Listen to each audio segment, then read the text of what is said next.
The Tea Party agenda will soon have new advocates in Congress pushing for lower tax rates against raising the debt limit and calling for a balanced budget amendment. So how about QE2? Well, if we can get to all that. We've got the new Tea Party-backed Republican senator-elect from Utah, Mike Lee.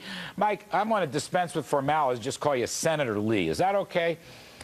No objection here. Thank you. All right. Congratulations, sir. Let me just ask you, there's a lot of stuff in the papers today and over the weekend. Using the debt limit or the debt ceiling as a way of forcing down spending and deficits, how far would you go? Would you go towards government shutdown if you had to? Well, look, I'm going to vote against raising the national debt ceiling. We simply can't continue to mortgage the future of our unborn children and grandchildren. It's not fair. It's not American. It's a form of taxation without representation. And, you know, we fought a war over that, and we won that war. It's time for us to stop doing that sort of thing. So whether or not that has to result in a government shutdown, which would be unfortunate and which I certainly hope to avoid, is up to the president. You know, Senator, I always wondered the government shutdown thing. I know people have a fetish about it. When I worked for Reagan many years ago, we did have a government shutdown, but you know, essential activities continue. It's non-essential activities that get shut down. And if that's what it takes to cut spending, isn't that what it's going to take?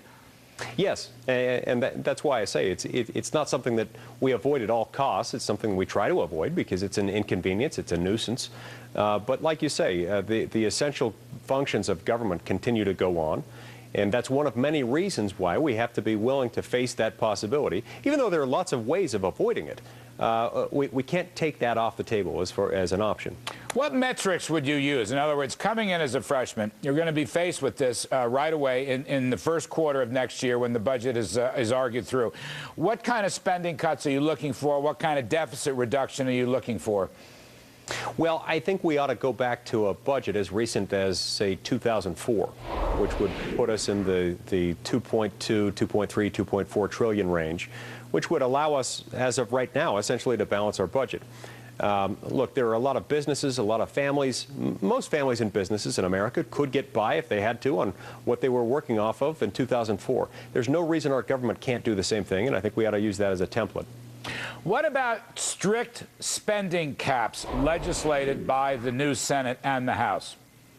Well, I think we need them. In particular, I think we need a balanced budget amendment. I'm grateful to have been involved in the drafting of a balanced budget amendment that's been offered up by a group called Balanced Budget Amendment Now. This is a great effort, and we need more groups like this to be pushing proposals like this one, which would require Congress to balance its budget every single year, would restrict as a percentage of GDP the amount of debt Congress, the amount of spending Congress could engage in. And we need this type of discussion. We need to lay down the gauntlet and say we're going to stop deficit spending. Senator, that's going to squeeze down the entitlement budget. You know it, I know it, everybody else knows it. Are you prepared to squeeze down the entitlement budget? I don't see any way around that. I don't see any way around it at all. We have accumulated unfunded entitlement liabilities that go above and beyond what our national debt looks like. Our national debt, which within a year's time will reach $15 trillion at our current rate of spending.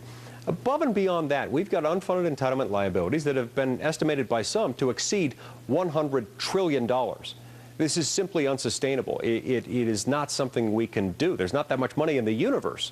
And so, yeah, that's one of the many things we have to look at is entitlements. Senator, everybody wants lower tax rates, okay, including yours truly. But if lower tax rates increase the budget deficit, how will you handle that? Well, first of all, we have to stop looking at the Bush tax cuts as something that we have to afford in the same way that we would afford a new government program. This money doesn't belong to the government. It belongs to the people who make it, the people who are paying taxes, the people who are already taxed enough already. And, you know, we have to factor that into the equation, and we simply can't continue to penalize those who are already paying the tax burden to an overwhelming degree. But it's that sort of punishment that's killing jobs. I understand, and I agree with you, but I'm just saying you're going to hear this criticism again and again. There may be duplicitous reasons behind the criticism, but the deficit is not going to come down next year with the tax cuts kicking in again. Will you be able to live with that? Will Tea Party supporters be able to live with that? Well, they may not be able to live with the outcome, but it depends on what the outcome is. What Tea Party supporters and what Tea Party proponents like me want is a balanced budget. I'm telling you, there is a way to balance the budget. We just have to do more with less. We have to spend less money. And it's not all that unreasonable to say that we should go back to a budget that we had in place as recently as 2004. All right, 2004. I like that, Senator. Thank you very much. Mike Lee from Utah, newly elected Tea Party senator. We appreciate it very much. All the best. Coming up on Kudlow tomorrow night.